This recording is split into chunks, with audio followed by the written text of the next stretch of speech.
23년 어느 날 시카고에 있는 에드워드 비치 호텔에서 당시 미국의 최고의 부자라고 불리는 7명의 사람이 모였습니다.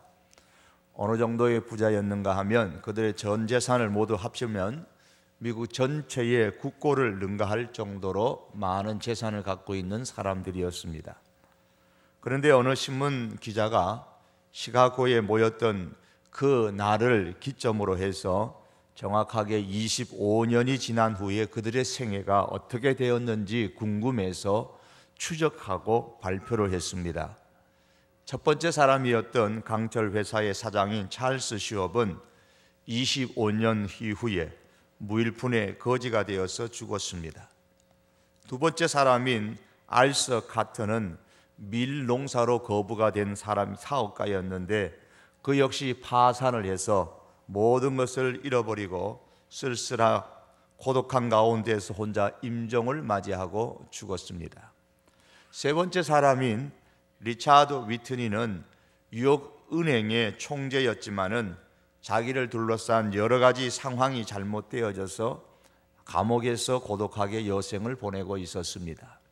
네 번째 사람인 엘버트 홀은 미국의 재무장관까지 지냈지만은 감옥에서 막 풀려나와 집에서 자신의 죽음을 기다리고 있었고, 다섯 번째 사람인 웰 스프리트의 회장이었던 리버모어는 인생의 끝을 자살로 자신의 삶을 마쳤습니다. 그리고 일곱 번째 사람인 이반 크루컬은 부동산 업계의 거부였지만은 자살 미수로 병원에서 치료를 받고 있었다, 그렇게 발표를 했습니다. 그들의 인생은 그 당시에 미국인들에게 부의 허무함을 알려주는 커다란 충격과 교훈을 주었습니다. 또 한 사람이 나옵니다. 록펠러는 자기 스스로의 기업을 일구어서 43살에 재벌 총수가 되었습니다. 그리고 53살에 세계 제1의 부자가 되었습니다. 그런데 이 당시에 록펠러는 아주 기고만장한 고집쟁이였고 아주 괴팍한 사람이어서 돈은 모았지만은 인심을 다 잃었습니다.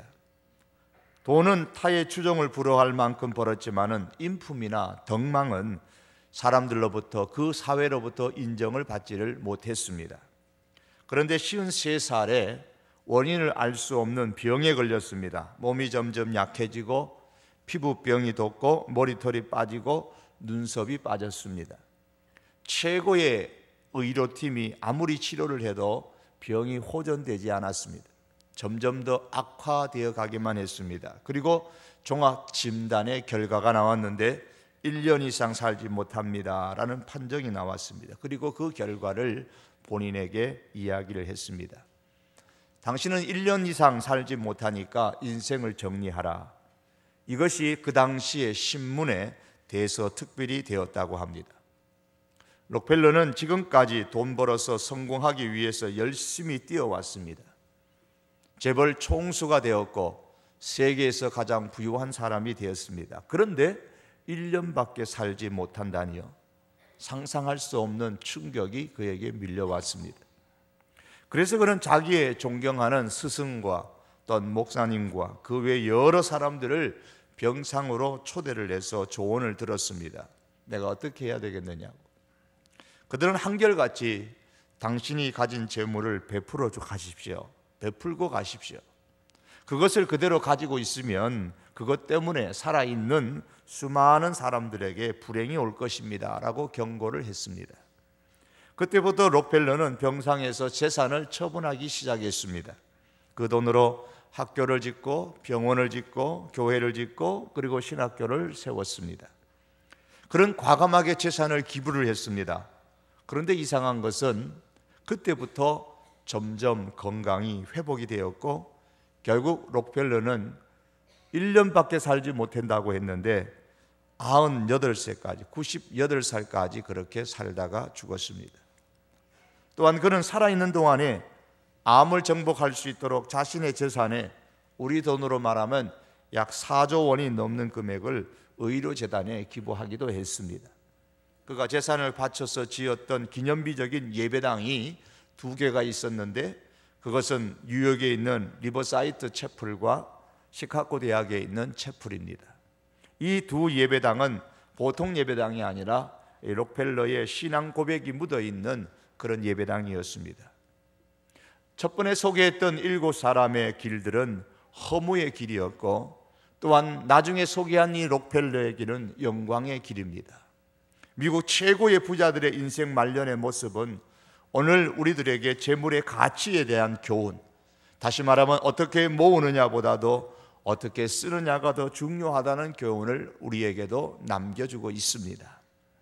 재물과 재능이 내게 있다는 것은 하나님의 일을 할 수 있는 기회를 얻은 것입니다. 성경 잠언서 23장 4절의 말씀에 이르기를 부자 되기에 애쓰지 말고 내 사사로운 지혜를 버릴지어다 그랬습니다.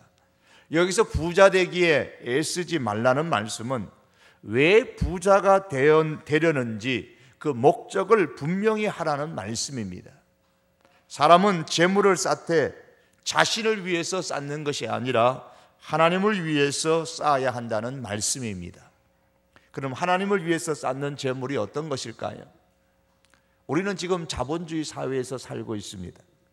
자본주의가 우리에게 주는 영향 중에 하나는 내가 수고해서 벌어서 내 주머니에 들어온 것은 누구 것이냐면 내 것이다 라는 그런 가르침을 받아왔습니다. 그러나 성경은 그렇게 가르치지를 않습니다. 내 주머니에 들어온 돈은 적어도 내 몫이 아닌 것이 두 가지가 있습니다. 하나는 하나님의 몫이고 하나는 이웃의 몫입니다. 하나님의 몫은 11조요, 또한 이웃의 몫은 타인을 위한 몫, 구제인 것입니다. 즉 우리에게는 이 두 가지 주머니가 있습니다. 11조의 주머니와 구제의 주머니입니다. 이 두 주머니가 하나님을 위해 쌓는 재물입니다. 하나님은 이 두 가지를 통해서 최소한도 우리가 돈의 유혹을 받지 아니하고 오히려 돈을 지배하며 살고 있다는 사실을 증명하도록 하셨습니다. 성경에 보면 11조에는 세 종류가 있습니다. 첫 번째 11조는 우리가 드리는 것처럼 동일한 11조입니다. 그 당시에 분깃이나 기업이 없었던 레위인들과 제사장의 생활비로 사용되었습니다. 두 번째 11조는 첫 번째 11조를 뗀 이후에 남아있는 10분의 9에서 다시 10분의 1을 떼어서 성도 간의 교제의 잔치, 그리고 교회의 잔치를 위해서 사용하는 비용으로 사용되어졌습니다. 어떤 분은 이것을 오늘날의 감사현금으로 설명하기도 합니다.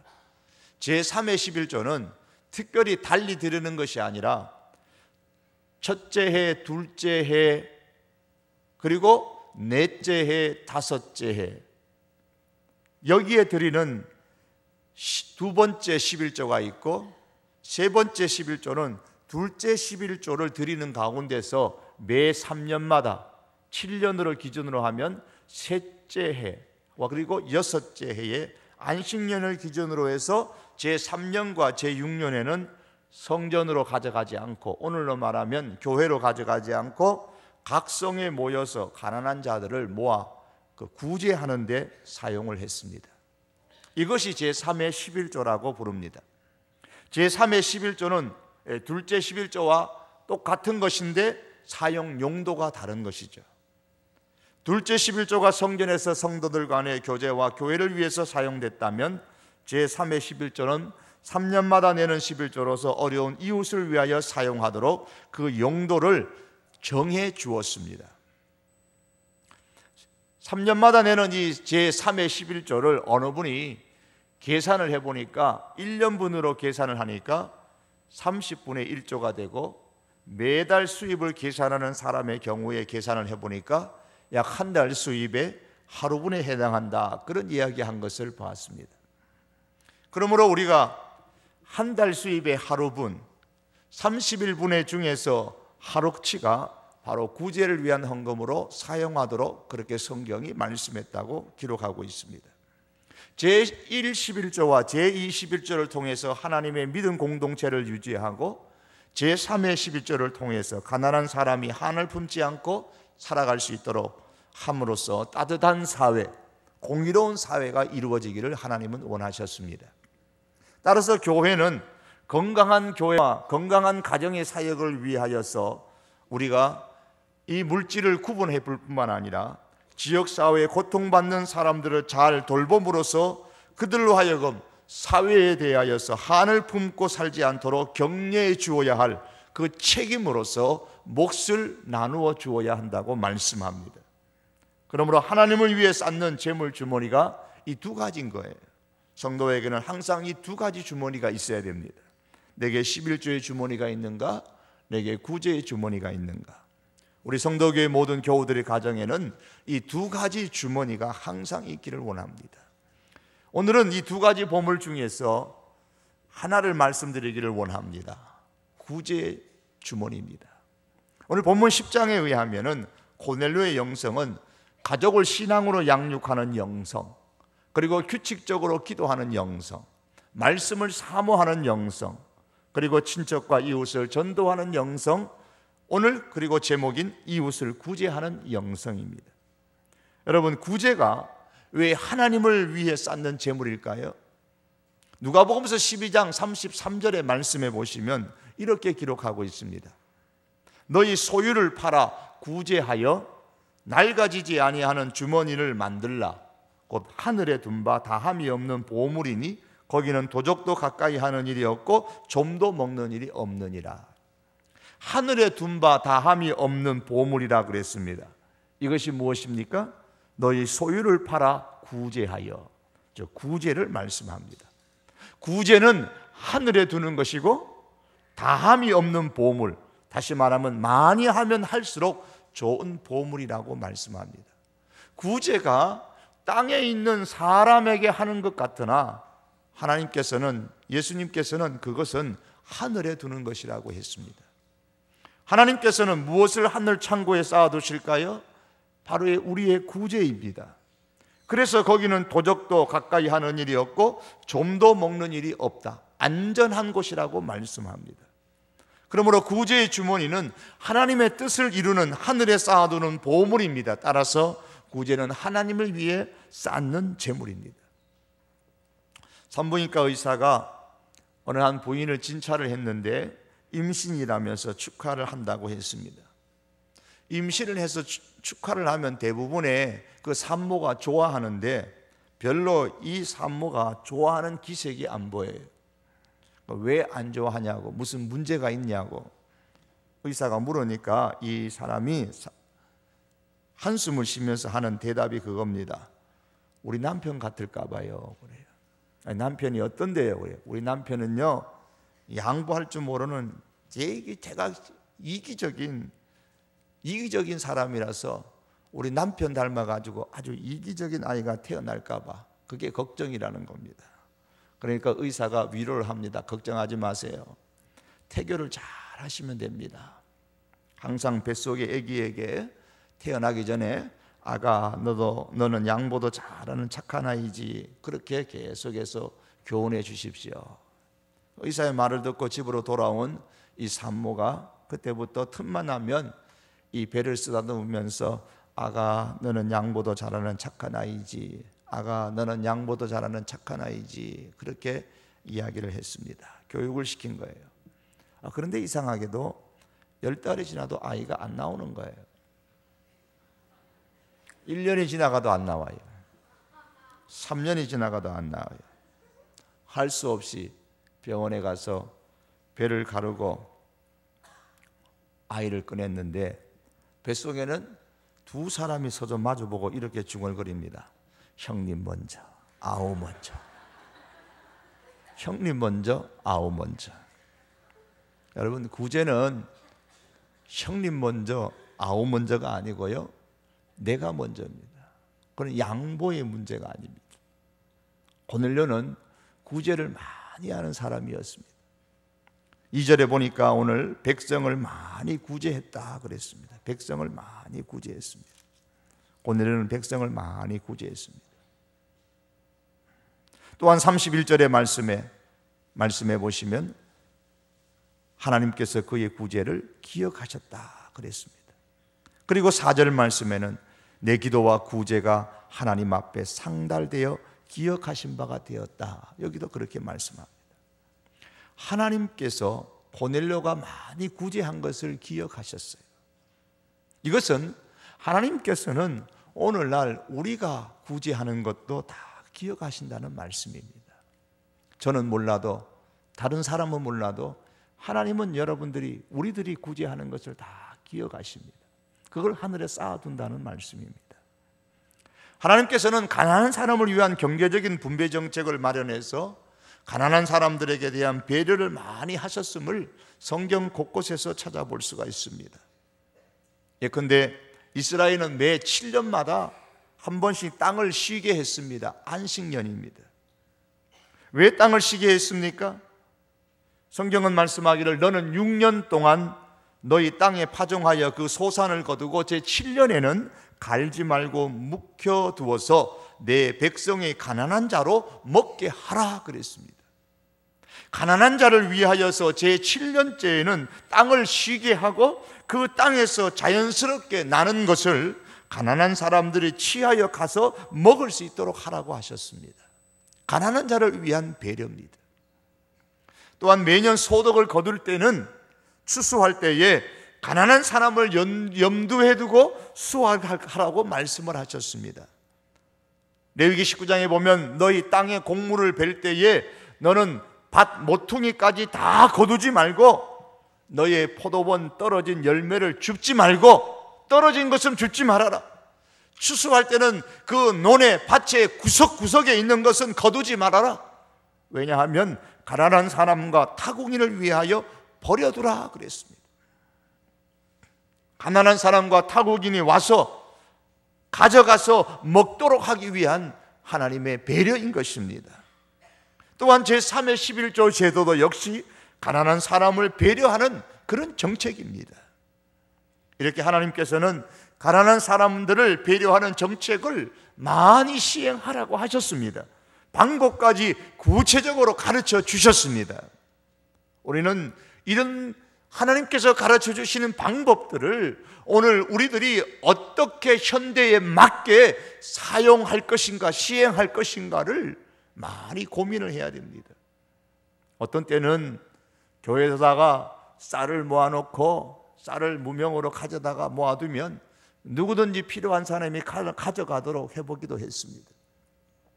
때로는 큰 마트에 가가지고 대형 마트에 가서 나오는 그런 그 마일리지를 가지고 모으니까 몇백만 원이 되더라고요. 그것도 사람들이 모으니까 몇백만 원이 돼요. 그래서 그걸 가지고 또 구제하는 방법도 해보기도 하고요. 우리가 생각해 보면 여러 가지 많은 방법이 있습니다. 이삭죽기 저금 통장을 마련해서 또한 마치 밭 모퉁이에 있는 것은 남겨두라고 했으니까 우리가 잔돈들을 모아가지고 그것을 위해서 월드비전을 통해서 세계 기아 어린이들을 돕는 그런 일들도 해봤고요. 어떻게 하면 하나님께서 가난한 자들을 위해서 배려하는 정책을 오늘 이 시대에 우리에게 맞게 교회가 사용할 것인가에 대해서 고민하고 우리는 이와 같은 일들이 교회 안에서 왕성할 수 있도록 그렇게 해야 합니다. 가난한 자를 위한 이러한 하나님의 경제적인 분배 정책을 볼 때에 하나님은 가난한 사람들에게 특별한 관심과 사랑을 베푼다는 사실을 우리가 알 수가 있습니다. 그렇다고 하나님께서 결코 가난 그 자체를 아름답다고 결코 말씀하지 않습니다. 가난이 아름답거나 가난이 선하기 때문에 배려하시는 것이 결코 아닙니다. 가난한 사람이 더욱더 존귀한 사람이기 때문에 배려하시는 것도 아닙니다. 단지 하나님께서는 가난하기 때문에 남들보다 당해야 하는 고통이 더 크다는 사실을 아시기 때문에 배려하시는 겁니다. 그래서 하나님께서는 가난한 사람 옆에 반드시 부유한 사람을 두십니다. 왜냐하면 그를 통하여서 가난한 사람의 고통을 위로하시기 위해서인 겁니다. 성경 로마서 15장에 보시면 이렇게 말씀합니다. 우리 강한 자가 마땅히 연약한 자의 약점을 담당하고 자기를 기쁘게 하지 아니할 것이라. 우리 각 사람이 이웃을 기쁘게 하되 선을 이루고 덕을 세우도록 할지니라. 그렇습니다. 교회 안에는 강한 사람이 있고 연약한 사람이 있습니다. 가난한 사람도 있습니다. 부유한 사람도 있습니다. 우리 사회 속에도 그렇습니다. 이것만 놓고 보면 불공평하죠. 왜 다 같이 하나님을 믿는데 어떤 사람은 부유하고 어떤 사람은 가난하냐, 어떤 사람은 강하고 어떤 사람은 왜 연약하냐는 거예요. 불공평하기 때문에 가난한 사람이 부유한 사람에게 저항을 해서 그들의 재산을 강제로 빼앗아 골고루 분배하자고 주장하는 것은 공산주의입니다. 성경은 이것을 반대합니다. 하나님은 공평하신 분이십니다. 그런데 공평하신 하나님께서 왜 교회 안에 이런 불공평함을 허락하셨을까요? 왜 우리 사회 속에 이런 불공평함을 허락하셨을까요? 강한 사람의 손길이 연약한 자의 약점을 담당하여서 공평해지기를 원하시기 때문입니다. 부자의 손길이 가난한 자의 약점을 담당해 주어서 공평해지기를 원하시기 때문입니다. 있는 사람의 구제와 있는 사람의 그 선행이 없는 사람에게로 흐르기를 하나님께서 원하시기 때문입니다. 하나님께서는 그래서 있는 사람과 없는 사람을 이 세상에 두셨습니다. 그것은 가난한 사람이 더 미워서도 아닙니다. 부유한 사람을 더 사랑해서도 아닙니다. 하나님께서는 이 재물들이, 이 재능들이 강한 데서 약한 데로, 있는 데서 없는 데로 흐르도록 하나님께서는 사람들에게 배려하시는 겁니다. 그런데 이런 하나님의 마음과는 달리 왜 사람들은 구제에 대해서 인색한 것일까요? 내게 돈이 있어야 더 큰 만족과 더 큰 행복을 얻을 수 있을 것이라고 생각하기 때문입니다. 돈이 있으면 더 좋은 집을 살 수가 있습니다. 돈이 있으면 더 좋은 차를 탈 수도 있습니다.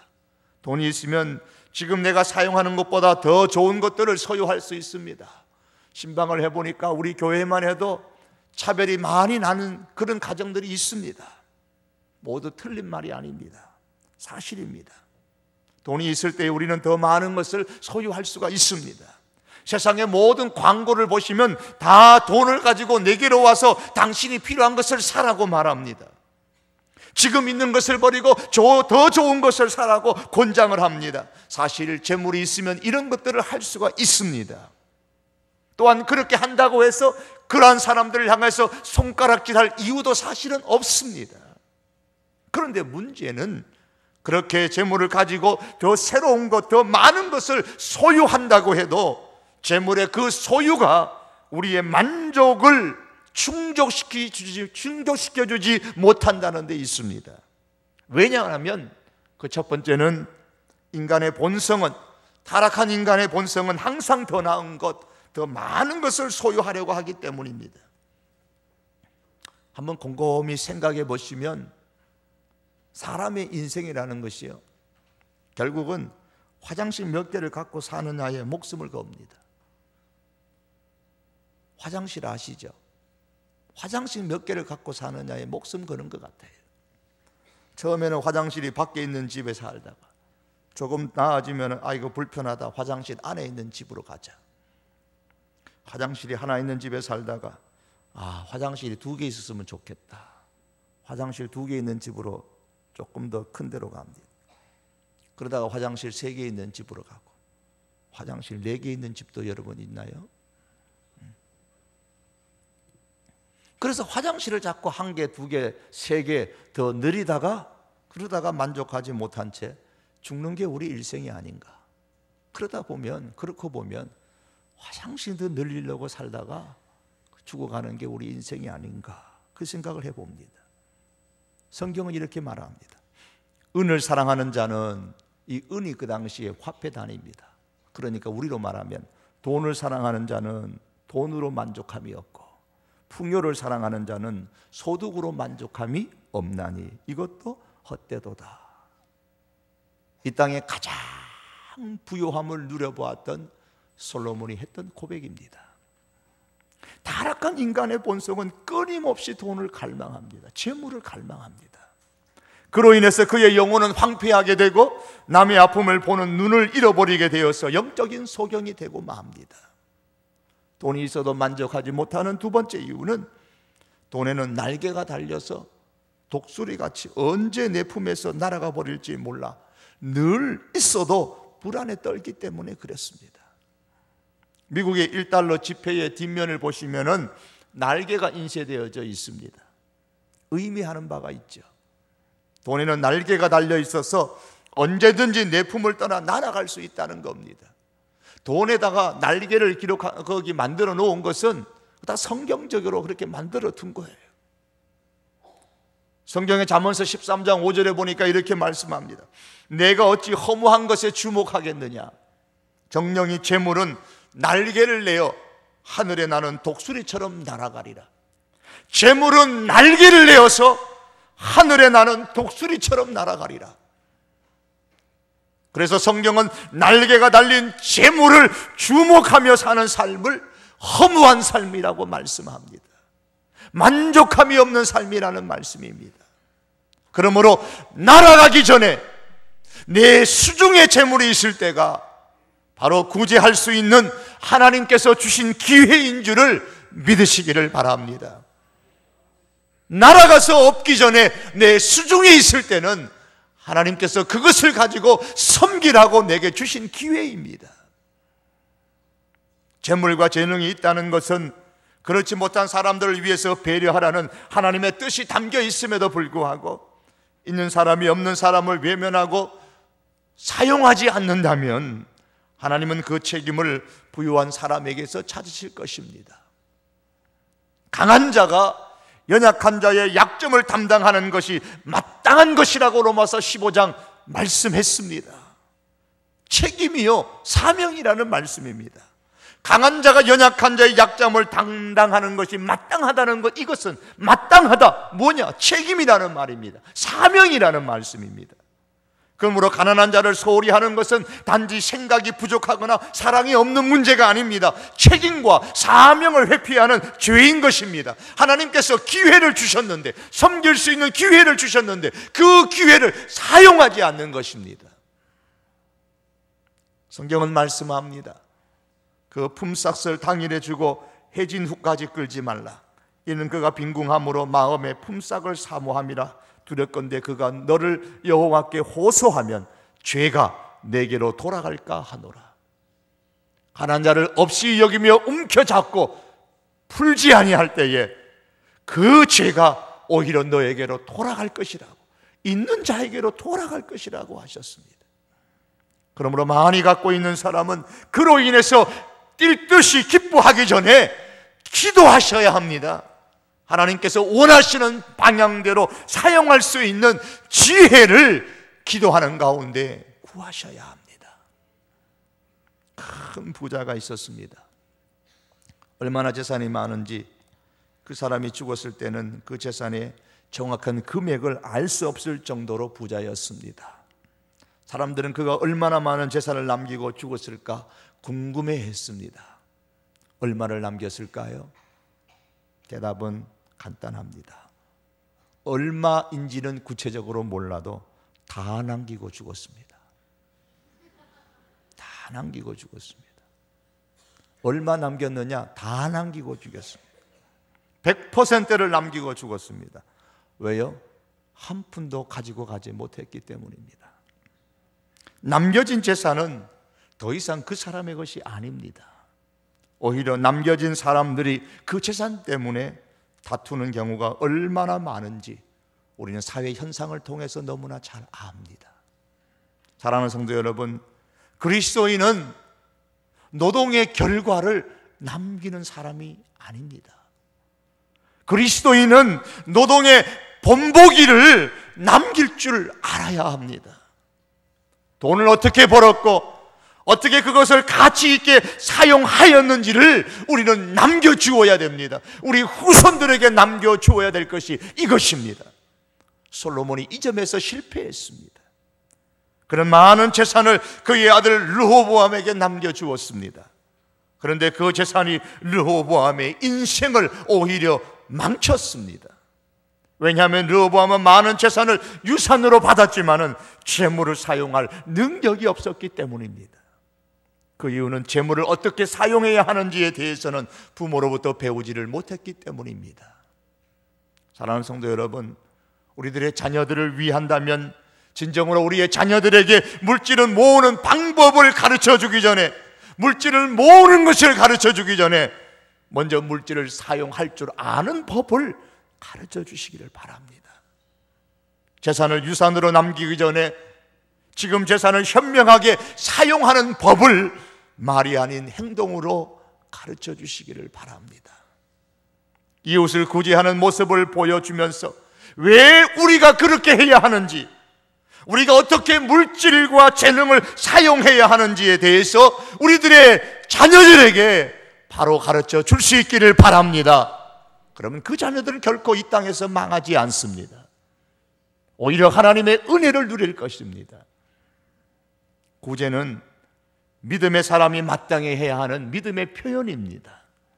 그런 면에서 구제는 그리스도인의 책임이요 사명입니다. 그럼에도 불구하고 하나님께서는 구제를 잘하면 복을 주신다고 약속하셨습니다.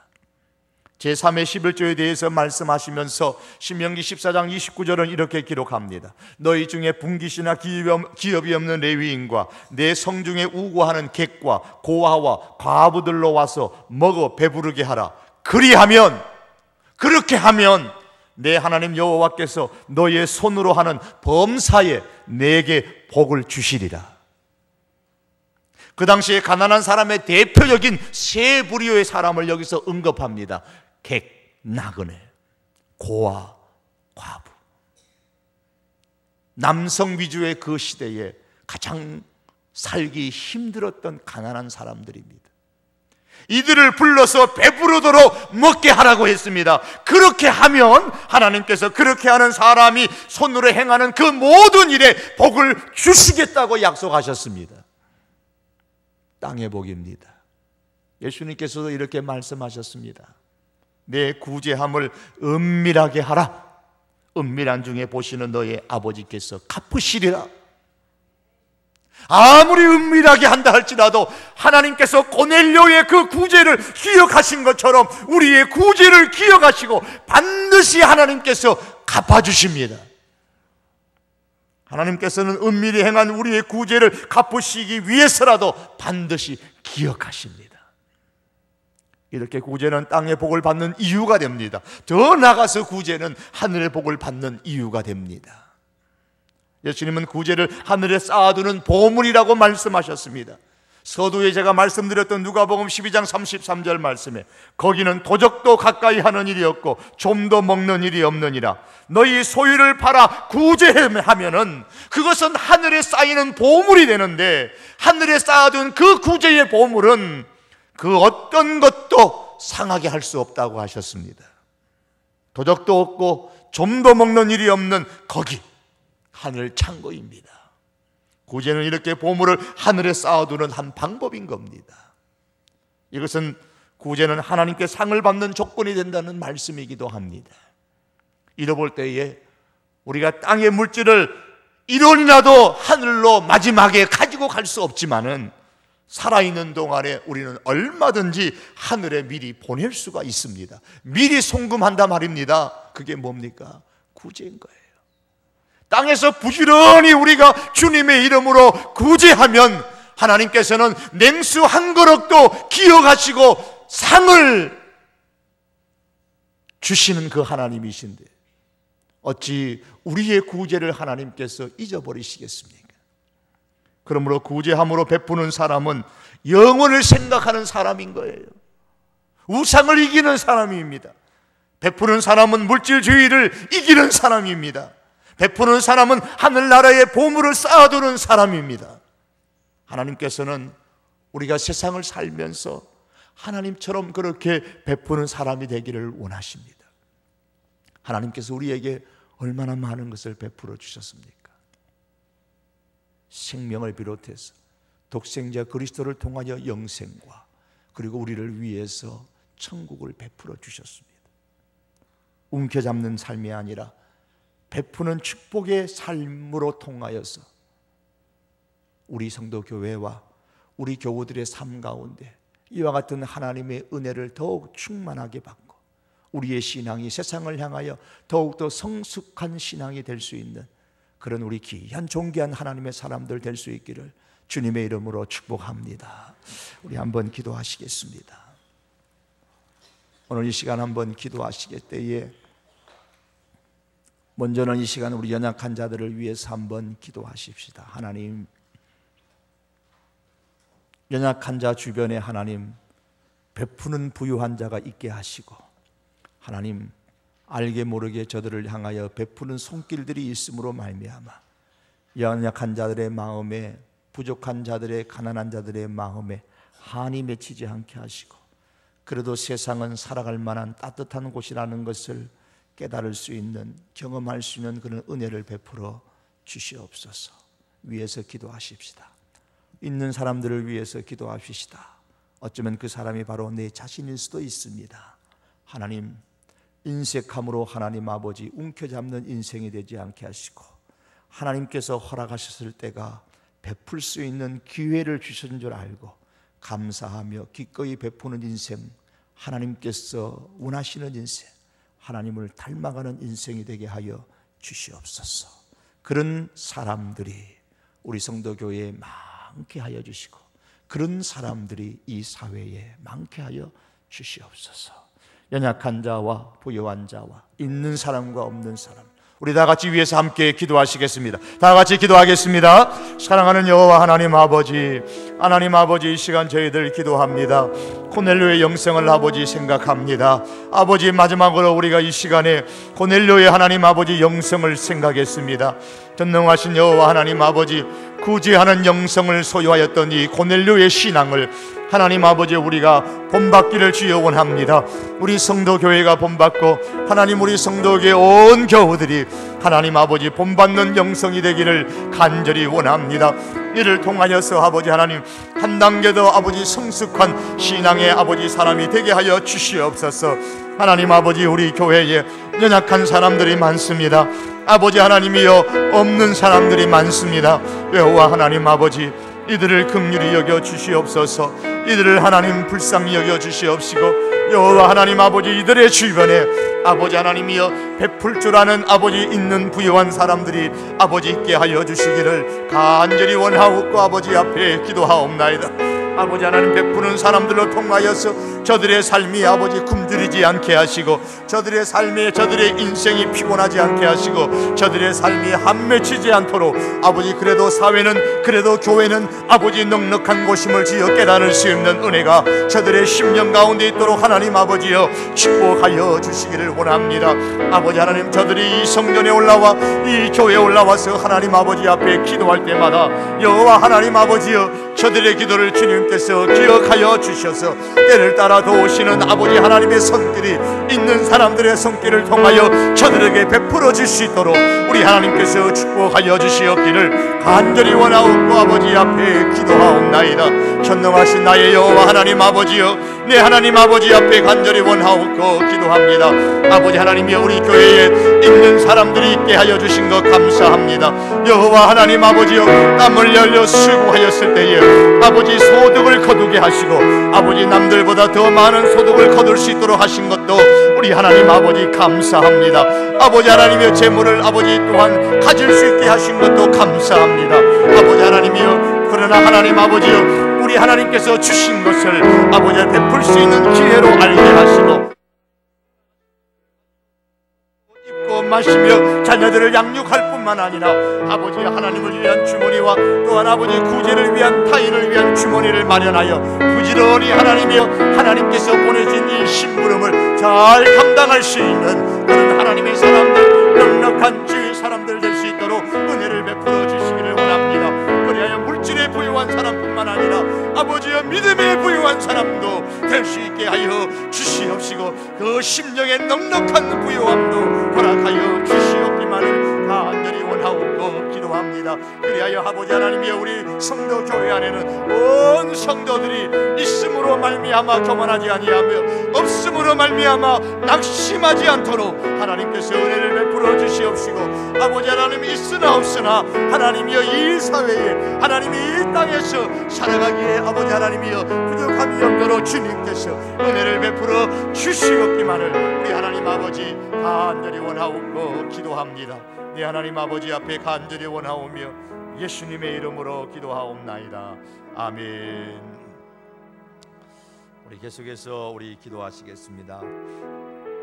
이제 다음 달 5월 달부터는 에베소서 말씀을 금요일마다 강론하게 될 것입니다. 에베소 말씀을 강론을 하고 계속해서 이제 신약 한 번, 구약 한 번을 해서 계속해서 성경을 낙권으로 그렇게 금요일마다 강론하기를 원합니다. 여러분 많이 참석해 주시기를 바라고요. 또 함께 모여서 그렇게 기도해 주시기를 원합니다. 이 시간에 기도할 때에 주님, 저희 교회 이 금요 기도회를 축복하시고 새벽 기도회를 축복하시고 하나님 이 교회에 기도하는 사람들이 마음을 합하여서 함께 기도에 힘쓰는 주의 성도들이 많게 하여 주시옵소서. 하나님께서는 신명기 말씀에서 민수기 말씀에서 싸움에 나갈 만한 자를 계수하라고 하셨습니다. 하나님 영적 싸움에 나갈 만한 사람이 이 교회에 몇 명이 되는지 하나님 영적 싸움에서 승리할 수 있는 사람을 많게 하여 주시옵소서. 기도에 나갈 수 있는 사람을 하나님 많게 하여 주시옵소서. 기도를 통하여서 능력을 경험하는 사람들이, 능력을 소유한 사람들이 이 교회 안에 많게 하여 주시옵소서. 여러분들이 이를 위해서 기도해 주시기를 부탁을 드립니다. 우리 두 번째로 기도할 때는 저희 교회가 더불어서 예배의 부흥이 일어나도록 위해서 기도하십시다. 예배 가운데 하나님이 영광을 받으시고 예배 가운데 신앙의 고백이 일어나고 예배 가운데 믿음의 결단이 일어나고 예배 가운데 믿음의 진보가 일어나는 예배의 부흥이 이 교회 안에 있도록 여러분 위해서 기도하십시다. 우리 각자의 심령들이 하나님의 은혜로 말미암아 부흥하는 각자의 심령의 부흥들이 일어날 수 있도록 위해서 기도하십시다. 아울러서 우리 교회가 부흥할 수 있도록 위해서 기도해 주시기를 바랍니다. 네 가지 부흥을 말씀드렸습니다. 심령의 부흥과 기도의 부흥과 예배의 부흥과 교회에 믿는 자의 수가 더 많아지는 교회의 부흥이 하나님의 교회에 일어날 수 있도록 위해서 우리 다 같이 한번 주여 부르짖고 기도하시겠습니다. 주여! 살아계신 여호와 하나님 아버지, 오늘 이 밤에 저희들 우리 하나님 아버지 앞에 기도합니다. 살아계신 우리 하나님 아버지여, 우리 성도교회를 하나님 아버지 기억하여 주시옵소서. 하나님 아버지, 교회에 하나님 아버지 싸움에 나갈 만한 자를 계수하라고 하셨는데 아버지 하나님 영적인 싸움에 나갈 만한 사람들이 하나님 아버지 이 교회 안에 하나님 많이 일어나게 하여 주시기를 원합니다. 사단과의 싸움에 나가서 승리할 수 있는 군사들이 하나님 아버지 많게 하여 주시옵소서. 영적으로 장성한 아버지 하나님의 군사들이 이 교회 안에 아버지 많이 일어날 수 있도록 축복하여 주시기를 원합니다. 아버지 하나님이여 원하옵고 기도합니다. 아버지여 심령의 은혜로 가득 차서 심령의 부흥이 일어나게 하여 주시기를 원합니다. 그리하여 싸움에 나갈 만한 군사가 되게 하여 주시옵소서. 아버지 하나님 앞에 기도함으로 통하여서 하나님의 능력을 덧입는 우리 모든 성도 교회 교우들이 되게 하여서 싸움에 나갈 만한 군사가 될 수 있도록 은혜를 베풀어 주시기를 주여 간절히 원합니다. 새벽마다 아버지 금요일마다 하나님의 교회에 올라와서 기도함으로 마음을 같이하여 하나님 앞에 기도함으로 능력을 받는 하나님의 백성들 되도록 하나님 아버지 은총을 베풀어 주시옵기를 간절히 원하고 아버지 앞에 기도합니다. 살아계신 여호와 하나님 아버지, 우리 하나님 아버지 앞에 간절히 원하고 기도하옵나이다. 하나님 아버지 예배의 부흥이 하나님 앞에 일어나게 하시고 말씀이 가득하여서 하나님 아버지의 싸움에 나갈 만한 군사가 되게 하여 주시옵기를 원합니다. 우리의 심령마다 하나님의 말씀이 살아 움직이는 역사가 있게 하여 주시옵소서. 예배를 통하여 믿음의 결단이 일어나고 예배를 통하여 신앙의 고백이 일어나고 예배를 통하여 믿음의 진보가 일어나게 하여 주시옵소서. 이런 예배의 부흥이 하나님이 우리 성도교회 안에 일어나게 하여 주시옵기를 원합니다. 예배의 생명을 걸고 예배를 아버지 하나님이여 정말 어떤 것보다 소중하게 여기는 하나님의 백성들을 되게 하여 주시기를 원합니다. 자비하시고 하나님, 믿는 자의 수 하나님 아버지여 더 많아지는 교회의 부흥이 이 성도교회 안에 일어날 수 있도록 우리 하나님 아버지여 간절히 원하옵고 기도합니다. 이스라엘 백성들이 가나안 땅을 점령하는 것처럼 여호와 하나님 아버지여 우리 성도교회가 이 세상을 정복하게 하여 주시옵시고 세상을 정복하는 데 싸움에 나갈 수 있는 군사들이 하나님 아버지 많게 하여 주시옵기를 아버지 하나님이여 간절히 원하옵고 기도하옵나이다. 각가의 심령의 부흥이 일어나고 아버지여 기도의 부흥이 일어나고 예배의 부흥이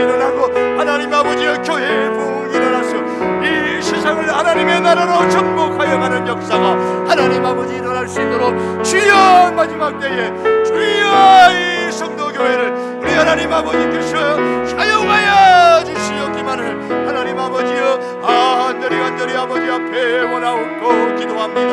여호와 하나님 아버지여 원하오니 이런 교회가 될 수 있도록 이런 우리 성도교회가 되고 이런 부흥을 경험하는 우리 성도교회 모든 교훈이 될 수 있도록 우리 하나님 아버지께서 축복하여 주시옵기를 하나님 아버지여 간절히 원하옵고 기도합니다.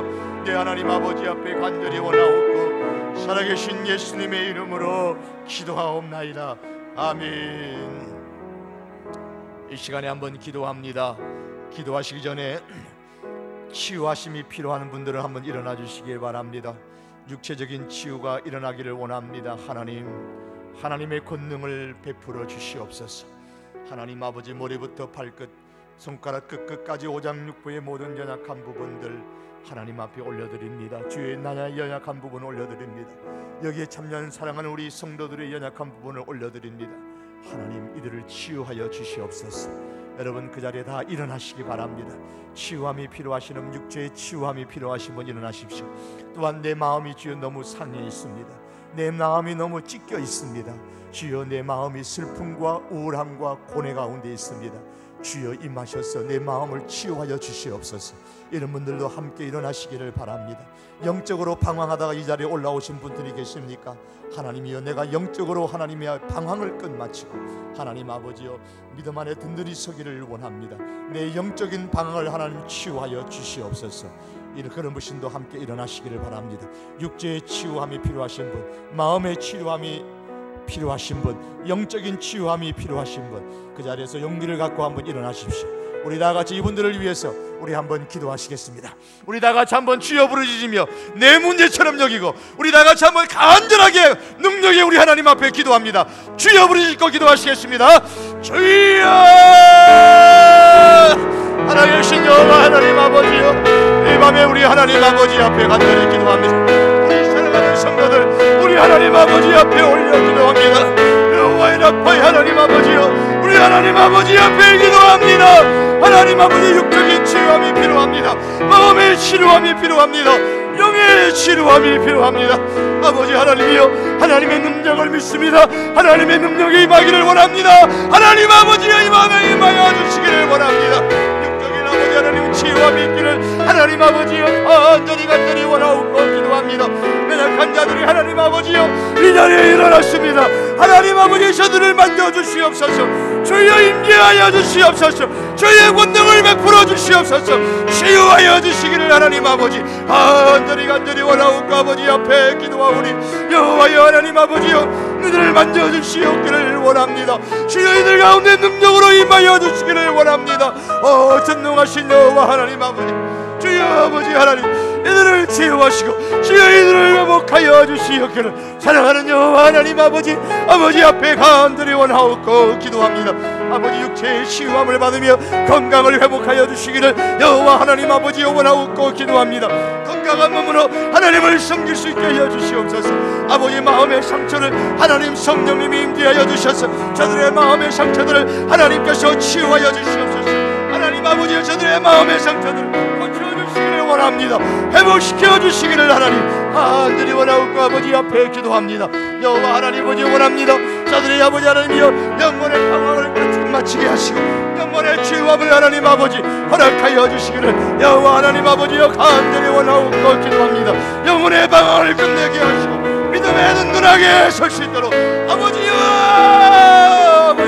이들을 축복하여 주시기를 간절히 원하옵고 기도합니다. 성령의 권세 성령의 능력을 하나님의 백성들에게 베풀어 주시옵소서. 아버지 하나님 이들을 사랑하여 주시옵소서. 이들을 긍휼히 여겨 주시옵소서.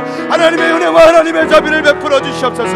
하나님의 이끄신 능력을 아버지 하나님 이들에게 베풀어 주시옵소서. 치유하시고 회복시키시고 아버지 하나님이여 하나님을 찬양할 수 있게 하여 주시기를 여호와 하나님 아버지 앞에 간절히 원합니다. 주의 이 밤에 올라왔습니다. 치유하시는 하나님의 권세를 베풀어 주시옵소서. 머리부터 아버지 하나님이여 오장육부의 신체의 각 기관들, 뼈와 살과 이 모든 신경에 이르기까지 하나님 저들을 치유하시고 회복시켜 주시기를 아버지 하나님 간절히 원합니다. 마음과 영혼을 하나님 치유하시고 회복시켜 주시기를 여호와 하나님 간절히 원합니다. 오 하나님 아버지, 기도하는 저희들을 주여 긍휼히 여기시고 기도하는 저희들을 치유하시고 회복시켜 주시옵소서. 여호와여 하나님 아버지 앞에